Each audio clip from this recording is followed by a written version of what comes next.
जैसा कि सभी को पता है एलआईसी का आईपीओ आने वाला है, उसमें यहाँ पर पैसा लगाना चाहिए या नहीं लगाना चाहिए, लॉन्ग टर्म के हिसाब से और शॉर्ट टर्म के हिसाब से, या फिर लिस्टिंग गेन जो चाहते हैं कि लिस्ट होने पे हमें यहाँ पर गेन मिल जाए, थोड़ा सा प्रॉफिट होके हम यहाँ पर बाहर हो जाए, तो वो यहाँ पर लगाना चाहिए पैसा या नहीं लगाना चाहिए, किस हिसाब से लगाना चाहिए, हम यहाँ पर डिटेल में बताने वाले हैं कि एलआईसी यहाँ पर किस हिसाब से रेवेन्यू की ग्रोथ कर रही है या नहीं कर रही, मार्केट शेयर उसका बना हुआ है या नहीं बना हुआ, वैल्यूएशन सारी यहाँ पर डिटेल में हम यहाँ पर आपको वीडियो में बताने वाले हैं, जिससे आप यहाँ पर एलआईसी के बारे में समझ सकते हो कि यहाँ पर इंश्योरेंस सेक्टर किस हिसाब से चल रहा है। तो आप इस वीडियो को पूरा अंत तक जरूर देखिएगा एलआईसी के आईपीओ में पैसा लगाने से पहले। तो दोस्तों सबसे पहले बात कर लेते हैं हम यहाँ पर एलआईसी की सेल्स की हिस्ट्री की। अगर यहाँ पर पिछले 8 सालों में देखा जाए तो एलआईसी का यहाँ पर मार्केट शेयर था 72% और अभी हाल फिलहाल एलआईसी का जो मार्केट शेयर चल रहा है वो यहाँ पर 64%, यानी कि यहाँ पर जितने भी मार्केट में यहाँ पर एलआईसी के मतलब जो इंश्योरेंस होते हैं वो यहाँ पर 64% एलआईसी के पास है। ठीक है,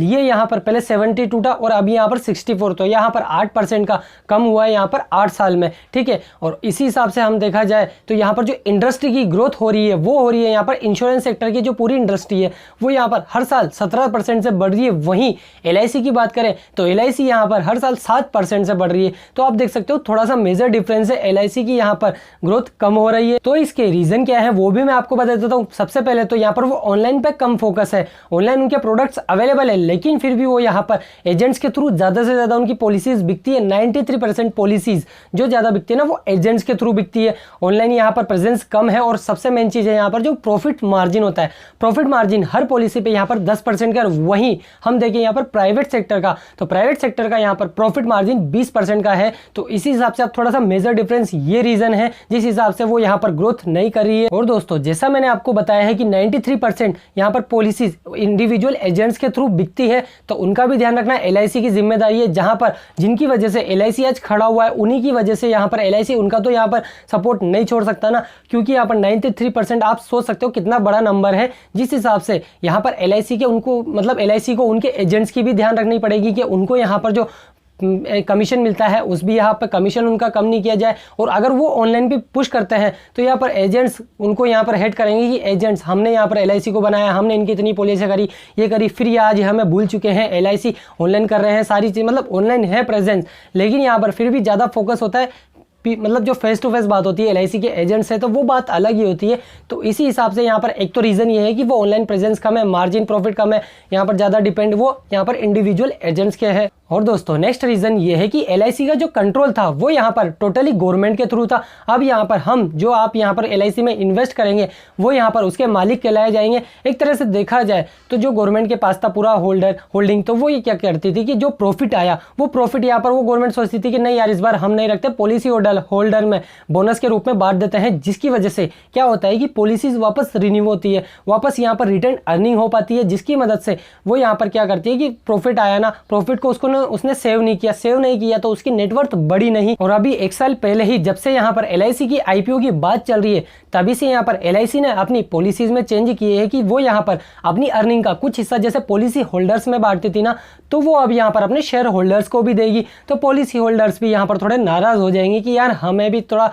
मिलना चाहिए, हमें कम मिल रहा है, अब पहले ज़्यादा मिलता था। तो यहाँ पर दोनों के हिसाब से उसको एक तरह से मार्केट को बहुत तरह से कम्पीट करना पड़ेगा। प्राइवेट सेक्टर की यहाँ पर ज़्यादा से ज़्यादा ग्रोथ होती जा रही है, जैसा मैंने आपको बताया 72 से 64% आ चुका है, यानी कि यहाँ पर 8% उसका मार्केट शेयर कम हो चुका है। तो उसको यहाँ पर इस पे भी ध्यान देना पड़ेगा कि वो वापस कैसे उस मार्केट शेयर को जो खो चुके हैं वो वापस कैसे रिटर्न किया जाए। उसको यहाँ पर क्या क्या फैक्टर्स है सभी चीज़ें देखनी पड़ेगी कि एजेंट्स के थ्रू है, ऑनलाइन के थ्रू है या कुछ भी है ना, उनको सेल्स पे ग्रोथ करनी पड़ेगी, जो यहाँ पर एक तरह से मेजर इशू है, क्योंकि यहाँ पर शेयर होल्डर वर्सेस यहाँ पर पॉलिसी होल्डर, तो यहाँ पर दोनों के बीच में कंपटीशन हो जाएगा कि बोनस किसे दे। बोनस यहाँ पर इसको देंगे तो एक नाराज हो जाएगा, एक नाराज हो जाएगा तो दूसरा पॉलिसी नहीं लेगा। तो उसी हिसाब से का एलआईसी को यहाँ पर अगर पास्ट की परफॉर्मेंस के हिसाब से देखा जाए, जो यहाँ पर मैंने बताया था 93% किसकी वजह से आती है पॉलिसीज, किसकी वजह से बिकती है इंडिविजुअल एजेंट्स की वजह से, तो यहाँ पर उनका भी ध्यान रखना पड़ेगा उनको। तो यहाँ पर उनको भी छोड़ नहीं सकते, पॉलिसी एजेंट्स को भी नहीं छोड़ सकते। सकते, जो पॉलिसी रिटेन करवा रहे हैं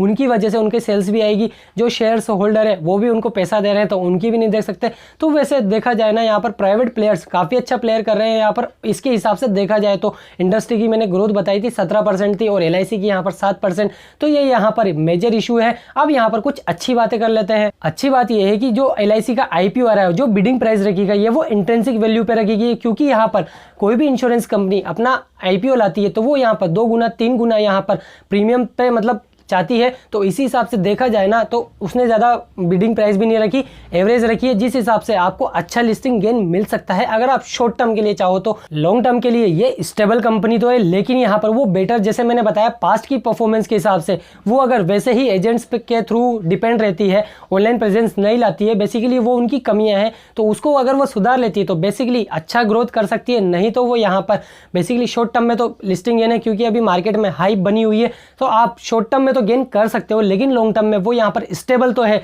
यहाँ पर जाएगा तो सही, लेकिन आपको जो साइडवेज चलता है ना मार्केट, उसी हिसाब से यहाँ पर वो साइडवेज चलता रहेगा। बेसिकली ये मार्केट कहता है, ये मैं नहीं कहता, मैं कोई यहाँ पर एक्सपर्ट नहीं हूँ, मैं यहाँ पर मार्केट को एनालाइज करके ही आपको यहाँ पर पूरी इन्फॉर्मेशन देता हूँ, जिस हिसाब से मैं भी यहाँ पर शेयर की एनालाइज करता हूँ। क्योंकि यहाँ पर आपने देखा होगा कि जो पेटीएम का IPO आया था उसमें यहाँ पर उन्होंने 18,000 करोड़ से ऊपर का यहाँ पर